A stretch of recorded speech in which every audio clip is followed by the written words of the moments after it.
Is our second episode related to psychological first aid or emotional first aid. The next three questions are available here. First question is, how do you practice this EFA? Okay.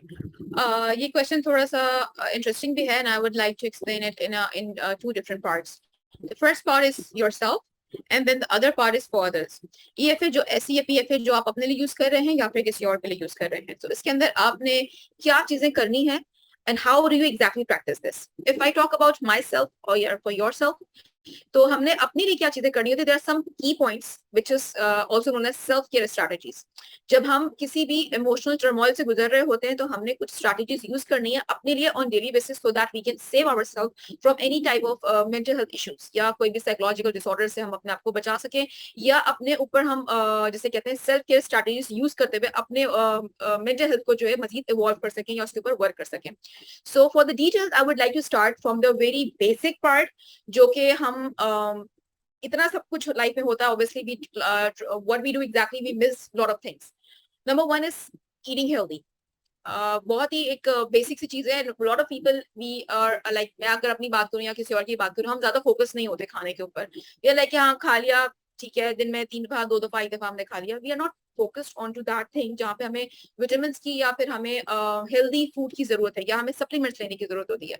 We do not focus on that. Please आपके अपने doctor से, GP जो भी आपका है उससे आप consult करते रहिए. हर 3 से 6 मंथ्स के बाद आप अपने रेगुलर टेस्टिंग करवाते हैं ताकि आपको पता चले किसी चीज की डिफिशियंसी तो नहीं है बॉडी के अंदर. क्योंकि ये आपका जैसे कहते हैं ना कि mind and body, these two things are connected और बहुत ज्यादा दे आर क्लोजली कनेक्टेड. अगर तो आपके बॉडी में कोई डिफिशियंसी आपको महसूस हो रही है या फिर आपको लगता है कि बॉडी में आपको कोई वीकनेस फील हो रही है, वो आपके मेंटल हेल्थ को ऑटोमेटिकली इफेक्ट करेगा. तो that's why eating healthy is the first thing.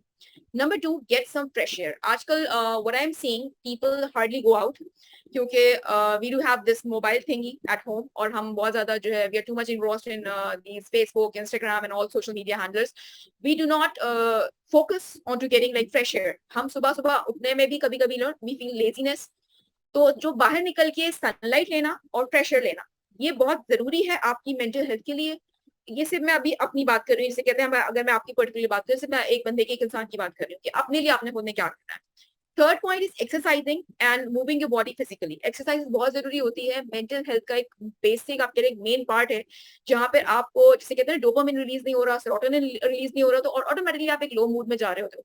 जब आप एक्सरसाइज करते हो आपके दिमाग में ऑटोमेटिकली हैप्पी हार्मोन्स रिलीज हो रहे हैं. ये मैं बिल्कुल उन लोगों के लिए समझाना चाह रही हूँ जो कि बिल्कुल ही किसी भी किस्म की टर्म्स नहीं समझ पाते. तो ये बहुत जैसे आप कह रहे हैं हैप्पी हार्मोन्स खुश रहने वाले हार्मोन्स जो कि आपके ब्रेन में रिलीज हो रहे हैं, वो तब रिलीज होते हैं जब आप एक्सरसाइज करते हो या अपनी बॉडी के अंदर आपसे कहते हैं ना कि फिजिकली अपने आप को मूवमेंट में रखते हो. एरोबिक्स, योगा, टाई ची, इस तरह के डिफरेंट किस्म के हमारे टाइप्स हैं एक्सरसाइज के, वो अगर आप इनकलकेट करते हो अपनी डेली रूटीन में तो वो आपको बहुत ज्यादा हेल्पफुल आपको लगेंगी in terms of mental health.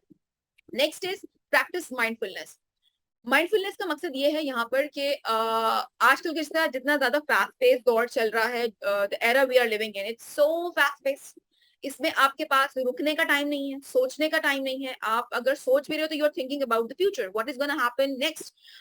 कल जो है मुझे ये करना है, कल मुझे ये चीजें करनी है, this is my task, this is my goal. So you do not have time to just stay back in the present moment. You keep on jumping again and again in the future, which means you are not being mindful of your present moment, which is creating that anxiety, that restless energy in you. तो इसकी वजह से आपकी mental health automatically deteriorate होती चली जाती है. आपने करना क्या है, अपने आप को प्रेजेंट में रखने के लिए you need to be mindful that where you are standing, where you are sitting, किस तरह की आवाजें आ रही हैं, कहाँ पे आप बैठे हो, क्या हालात चल रहे हैं अभी, what is happening now, the power of now. You know, आप जितना प्रेजेंट में रहते हो उतना आप अपने आप को किसी भी एंशियस थॉट से, कॉग्निटिव डिफरेंट डिस्टॉर्शन से बचा सकते हो. फॉर एग्जांपल अगर मैं बैठी हूँ यहाँ पर और मेरा दिमाग कहीं और गया हुआ है ना, लाइक उसने मुझे कल मैं इस तरह की कोई ऐसी हरकत कर दूं, कल कोई मुझे कुछ ये कह देगा, या फिर अगर मैं कल यहाँ जाऊँ ऐसा ना हो जाए, एक्सीडेंट ना हो जाए. ये जो थॉट्स है वो आपको प्रेजेंट में नहीं रख रही. You are again and again jumping into the future state which is creating anxiety या स्ट्रेस लेवल आपका बढ़ा रही है. या अगर आप if you are still not in the present, not in the future, you are in the past. मेरे साथ पास्ट में ये हुआ, मुझे किसी ने धोखा दिया, मेरा कोई करीबी अपना मुझे छोड़ के चला गया, you are living in the past, it means you are depressed. आपका डिप्रेसिव एपिसोड आपको बाकायदा फील होने लग जाएंगे। अगर आप प्रेजेंट में नहीं हो तो सिर्फ प्रेजेंट से जैसे कहते हैं ना हल्का सा टिल्ट होके फ्यूचर में चले जाना या पास्ट में चले जाना, it will create a problem, mental problem. And then we have express gratitude. आजकल के दौर में लिटरली किसी के पास टाइम नहीं है कि हम बैठ के ग्रेटिट्यूड का क्या मकसद होता है, शुक्र अदा करना। शुक्र हम कब अदा कर सकते हैं? being grateful means कि we are focusing onto the positive parts of our life. हम अगर फोकस ही नहीं कर रहे होते अपने कि हमारी जिंदगी में पॉजिटिव क्या हो रहा है, हमारा ज्यादातर रुझान कहाँ है कि जी नेगेटिव क्या हो रहा है लाइफ में, मेरे प्रॉब्लम्स क्या है, मेरे इश्यूज क्या है, सामने वाले जो उसके क्या इश्यूज है, मेरे घर में क्या इश्यूज चल रहे हैं, मेरे जॉब पे क्या इश्यूज चल रहे हैं, मेरे उसमें एजुकेशनल करियर में जो क्या इश्यूज चल रहे हैं। We are not focusing on to the positive parts. हमने कितना ग्रो कर लिया है, हमने क्या क्या सीख लिया है, हमारे रिलेशनशिप कितने ज्यादा जैसे कहते हैं ना स्ट्रेंथन हो गए हैं किसी के साथ। हम पॉजिटिव चीजों के ऊपर आते ही नहीं है। We do not have time for that. We continuously keep on just complaining to our creator, to our God all the time कि हमारे पास इश्यूज है। तो हमें कब टाइम मिल रहा है लाइक ग्रेटिट्यूड जिसे कहते हैं ना ग्रेटिट्यूड एक्सप्रेस करने का, हमें टाइम नहीं मिलता। तो this is why it is really important for you to self reflect and then think about it that what positive aspects you have and what positive pointers you have to say thanks to Allah subhanahu wa ta'ala. Next point is limit your screen time, जो कि इस वक्त सबसे आजकल का सबसे बड़ा अलमिया, जो कि लास्ट अभी हमने कुछ सेशंस भी किए थे मैंने उसके ऊपर, और we were like exactly talking about this thing कि हमारे पास टाइम नहीं है, लेकिन टाइम कहाँ हमारा ज्यादा जा रहा है, स्क्रीन के ऊपर जा रहा है। हमारे सोशल मीडिया जो हमारा जो एक प्रॉब्लमेटिक फेस चल रहा है, जहाँ पे हमें टाइम नहीं मिलता अपने लिए, दूसरों के लिए जो आपके करीबी घर में, but we do have time to scroll down. Insta scrolling चल रही है, फेसबुक स्क्रॉलिंग चल रही है, और हमें पता ही नहीं चलता कब हमारे 3 आवर्स वो जो हमारा जो पेज है वो खा चुका है। Over here, what you have to do in order to save yourself from this mental trauma, या आप कह लें कि mental stress, या फिर आप कह लें कि emotional stress, किसी भी तरह से अपना को बचाने के लिए please limit your screen timings. जो जिस वक्त प्रेजेंट में चल रहा है ना उसके ऊपर फोकस रखें, अपना अपने फ्रेंड्स के साथ, अपने फैमिली मेंबर्स के साथ, उनके साथ कनेक्ट हो ज्यादा से ज्यादा। ये आपको सोशल सपोर्ट सिस्टम एक तो इसे कहते हैं अनकॉन्शियसली प्रोवाइड कर रहा होता है, साथ साथ आपको एक हैप्पी हार्मोन्स भी रिलीज करने का आपको मौका मिलता है। जितना आप टाइम स्क्रीन टाइमिंग के ऊपर मतलब स्क्रीन के ऊपर लगा रहे हो, उतना ही टाइम आप क्या कर रहे हो, you start thinking negatively. For example if you see a picture और वीडियो जहाँ पे आपको लग रहा है कि किसी ने लाखों रुपए कमाए हैं, एकदम से आपके दिमाग में सोच जाएगी यार मैं तो कहीं स्टक बैठा हुआ हूँ, मेरे पास तो ये शूज है, मेरे पास उतने पैसे नहीं है। कोई कहीं घूमने गया हुआ है तो अब मैं तो कहीं घूमने नहीं जा रहा है, मैं कहीं घूमने नहीं जा रही हूँ, still sitting on my bed. या फिर जो है किसी की जो है बड़े अच्छे जो है आपको कपड़े नजर आएंगे, मैं तो इतने कपड़े अच्छे अफोर्ड ही नहीं कर सकता, शी इज और he is wearing really good clothes. तो ये सारी चीजें वो है जो कि हमें आपके कंपैरिजन में भी डालती हैं साथ साथ, तो जो कि आपको अगेन मेंटल आप इस चीज से डिस्टर्ब होगा। Next point, stay in touch with friends and family. Automatically जब आप अपना स्क्रीन टाइम लिमिट करोगे तो आपको मौका मिलेगा कनेक्ट होने का अपने फ्रेंड्स के साथ और फैमिली के साथ। आजकल what I am actually observing, दोस्त क्या कर रहे होते हैं, व्हाट्सएप के ऊपर वीडियो कॉल लगाई, बात कर लिया, दैट्स इट, खुदा हाफिज़, टाटा बाय बाय। रियल में जिसे कहते हैं ना रियलिटी में आजकल किसी के पास टाइम नहीं किसी से मिलने का। आप अपने मदर फादर जैसे कहते हैं अपने पेरेंट्स को भी आप बहुत ज्यादा कम टाइम दे रहे होते हो, अपने सिबलिंग्स को कम टाइम दे रहे होते हो। तो इस बेहतर ये है कि स्क्रीन टाइम कम करके stay in touch with those people who are close to you. Next point is journal your thoughts. Journal thoughts का मकसद ये है कि अपने में जो सेल्फ रिफ्लेक्शन हम करते हैं ना कि जी फॉर एग्जांपल हमें कुछ दिनों से गुस्सा बहुत आ रहा है, अब गुस्से को आपने जैसे आज नोट डाउन करना शुरू किया कि इसकी इंटेंसिटी ये थी कि मुझे आज 10 आउट ऑफ 8 आपको जो है गुस्सा आ रहा है, या आपकी इंटेंसिटी जो है वो काफी ज्यादा हायर साइड के ऊपर है, आपने नोट डाउन कर लिया। उसके बाद आपने दूसरा सोचा कि कितनी दफा मुझे गुस्सा आया दिन में, लाइक इसकी फ्रीक्वेंसी कितनी है, 3 दफा आपने नोट करके लिया, 3 टाइम्स मुझे आज दिन में गुस्सा आया। और जो है ड्यूरेशन मतलब कितनी देर वो जो मेरा एंगर पीरियड था या जो एंगर मेरा फेस था मेरा वो कितनी देर जो है वो चला है। तो ये सारी चीजें, इसका मकसद ये है कि आप अपने जो थॉट्स हैं, जो आप जिस भी इमोशन से गुजर रहे हो, उसको अगर आप जर्नल करना स्टार्ट करो, इसको आप लिखना स्टार्ट करो, तो आपको बड़े अच्छे से अपने बारे में पता चलता है कि where you are standing. Then last but not the least के बी काइंड टू योरसेल्फ। हम ये जुमला बड़े इसे कहते हैं ना पढ़े होते हैं जगह जगह के बी काइंड टू योरसेल्फ, इसको हम लोग रैंडमली पढ़ के आगे बढ़ा देते हैं। बी काइंड का मकसद ये है कंपैशन लेके आना अपने लिए।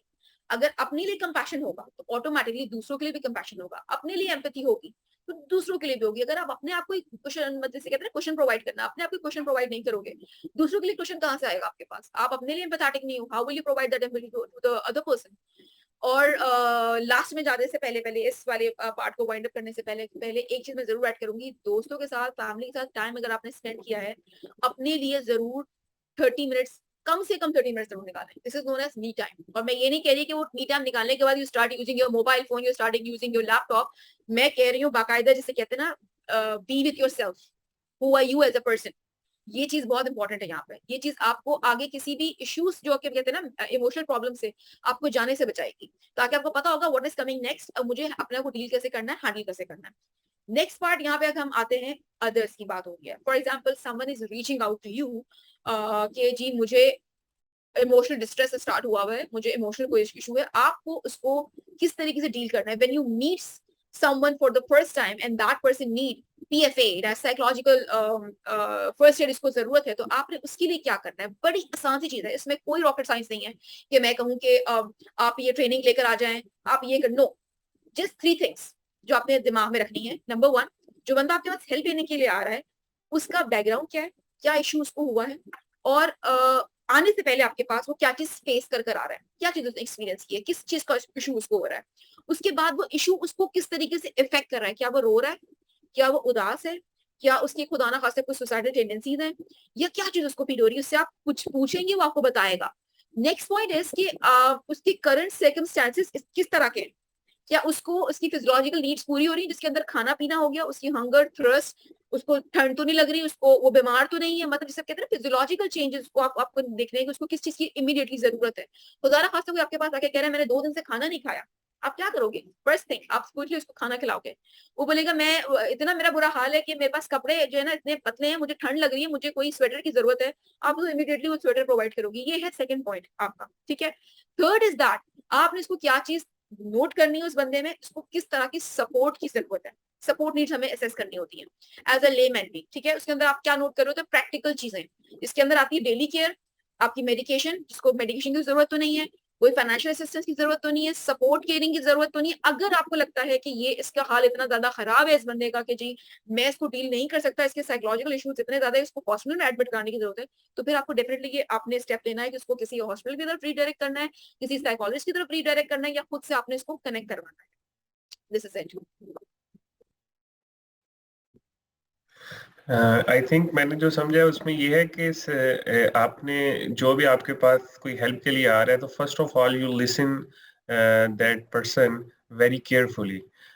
उसको पहले सुनना है, उसको ऑब्जर्व करना है कि उसकी बेसिक नीड क्या है, और उस नीड के मुताबिक आपने उसकी हेल्प करनी है. बेसिकली इस तरह आपने बड़ी खूबसूरत बात की कि एक बंदे को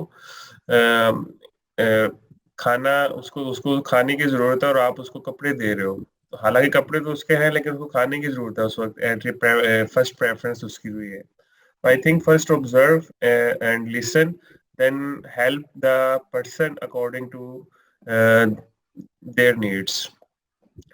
The next question is, what are the benefits of EFA, emotional first aid? बात वही है कि जो है जब हम इस तरह की चीजें जब करते हैं और जब इसको हम इनकॉर्पोरेट करना सीख लेते हैं अपनी डेली रूटीन में, तो उसके कोई ना कोई डेफिनेटली बेनिफिट्स भी होंगे. और हम ये आज जो पूरा हमारा जो सेशन चल रहा है वो उसी के ऊपर चल रहा है कि ये जरूरी क्यों है.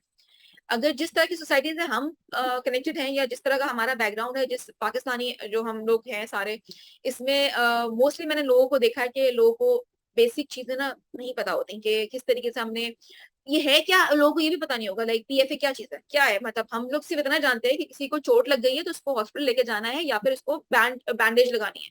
हम बात करें यहाँ पे इमोशनल बैंडेज, एक तो हो गई फिजिकल बैंडेज. हमने क्या चीज देखनी है कि EFE सीखने के बाद या PFA सीखने के बाद आपको फायदा क्या हो रहा है, सोसाइटी को क्या फायदा हो रहा है. सोसाइटी को और आपको फायदा ये हो रहा है, पहली चीज तो ये आप एड्रेस कर सकते हो बेसिक नीड्स. आपको अब नहीं पता होगी कि मुझे ये चीज चाहिए मैं जाके ले लूं.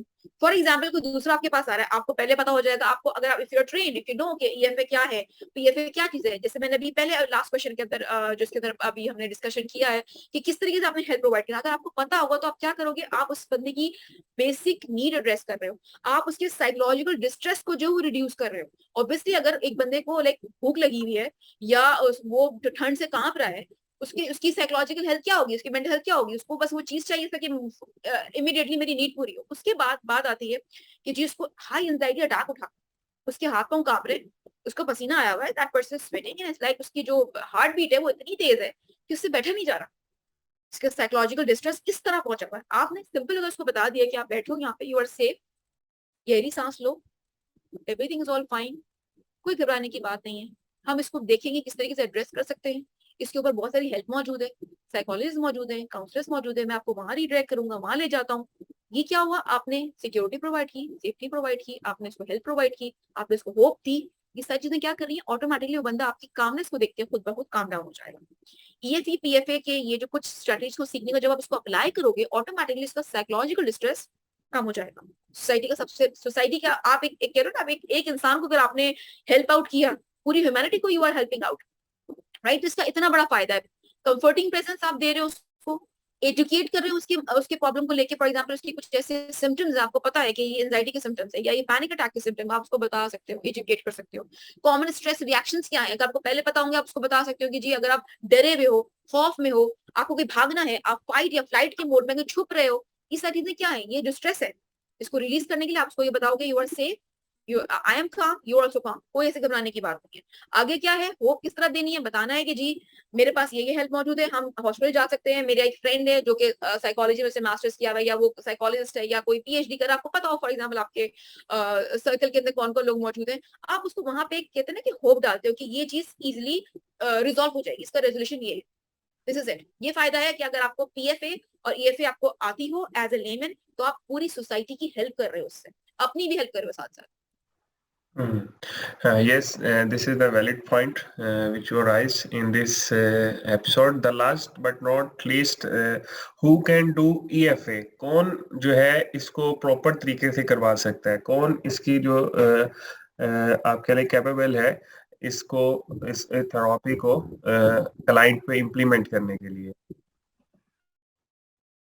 जैसे मैंने पहले कहा कि हमारे यहाँ जिसे कहते हैं कि एक नो हाउ होना, एक अवेयरनेस होना, उसकी कमी है। तो इसीलिए ही ये क्वेश्चन जो आपने यहाँ पे किया है ये बड़ा इंपॉर्टेंट है कि लोग समझते हैं कि जी अगर कोई साइकोलॉजिकल इशू है तो वो साइकोलॉजिस्ट ही डील कर सकता है, कोई मेंटल हेल्थ काउंसलर ही डील कर सकता है, कोई कोच है, कोई पढ़ के आया ट्रेनिंग ले, बिल्कुल ऐसा होता है। लेकिन जो हम बात कर रहे हैं यहाँ पे, जो सब कहते हैं फर्स्ट एड, फर्स्ट एड क्या है, इमीडिएट हेल्प प्रोवाइड करना without any other help, without any medical intervention, या विदाउट एनी साइकोलॉजिस्ट, या without any mental health counsellor. तो हमने क्या यहाँ पे बताना है कि there is no real prerequisite for this. कोई किसी चीज की जरूरत नहीं कि आपके पास कोई डॉक्टरी की डिग्री होगी, आपके पास साइकोलॉजी की डिग्री होगी तो आप हेल्प कर सकते हो, या आप काउंसलर तो आप हेल्प कर सकते हो। No, PFF is for everyone, सबको आनी चाहिए, ये बेसिक चीज है। हमारे यहाँ जो स्कूलिंग जो हो रही है बच्चों की, मैं कहती हूँ वहां पे इस चीज को आप ऐड करवाएं कि जी किंडरगार्टन के बच्चे को पता हो कि अपने इमोशंस, जो बच्चा जो फील कर रहा है, एंजाइटी फील कर रहा है, स्ट्रेस फील कर रहा है, उसने काम डाउन कैसे, बच्चा अगर टेंट्रम फेंक रहा है तो बच्चे को आपने काम डाउन कैसे कराया, तो बचपन से इस चीज को सीखता हुआ है। तो इसकी कोई प्री रिक्विजिट नहीं है कि जी आपको पास कोई डिग्री होनी चाहिए, या आपने जो है कोई मेंटल हेल्थ प्रोफेशन होना जरूरी है आपको ये प्रोवाइड करने के लिए। आप कोई भी हो सकते हो, सिर्फ इसके अंदर चार चीजों की जरूरत है। एक आम इंसान, एक लेमैन इंसान, उसको एम्पैथेटिक होना जरूरी है, एम्पैथी उसके अंदर हो, दूसरे को समझने की सलाहियत हो उसको, उसके बाद एक जैसे कहते हैं ना सुकून से बैठ के सुनना, लिसनिंग स्किल्स उसकी अच्छी हो, और आप जैसे कह लें कि उसको ये पता हो कि उसको कब उसको क्या चीज प्रोवाइड करनी, जो चीज वो चाह रहा है वो आप उसको दे रहे हो, दैट इज इट। इसके अलावा किसी चीज की जरूरत नहीं है। फॉर स्पेसिफिकली अगर हम बात कर रहे हैं साइकोलॉजिकल फर्स्ट एड की, दैट्स इट। आई थिंक मेरा भी ये माइंड था, और मैंने भी एक वर्कशॉप करवाई थी बच्चों को माइंडफुलनेस की, and that creates a very wonderful thing for children, because यही नेक्स्ट जनरेशन जो है आगे जाके अपने आप इमोशंस को ऑब्जर्व करके काम डाउन कर सकती है. That is very wonderful session episode for this kind of emotional first aid, and thank you very much. Yeah.